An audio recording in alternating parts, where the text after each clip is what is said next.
जिद' थामहिनबा 2016 आवहाय हमजानानै जोबथेसालियाव दङमोन। दिनै बिथांमोना उदां जाबाय। थारैनो जोङो एक्स एनडिएफबि हिसाबै जोबोद गोजोननाय मोनदों आरो स्पेसियेलि गोजोननाय बावहरनांगोन दिनै बिटिआरनि चिफ सार रमद बर' सारखौहाय। मानो होनना बुङोबा बिथाङा दिनै दुखु खस्थ' बहुद खालामनानैब्लाबो सावरायलायनायनि गेजेरजोंहाय दिनै रादाय खालायनानै बिथांमोनखौ दिनै एगारनायाव साक्सेसफुल जाबाय। थारैनो जोङो गासै बारग' आफादनि जानानै सारनिसिम गोजोननाय बावहरो आरो दिनै बिथांमोनखौ लांनो थाखायबो दिनै सारा गावनो खुद फैदों आरो बिनि थाखायबो आरो गोजोननाय बावहरबावो। दिनै बिथांमोना उदां अख्राङाव फैबाय, थारैनो मोजां जाबाय आरो जों सारजोंबो सावरायदों, चिफ सारजों।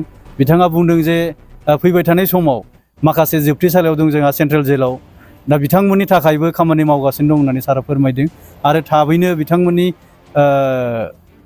उदां अख्राङाव फैनायाबो बियो रोखा जानो थांगासिनो दङ। गोजोन्थोंसै।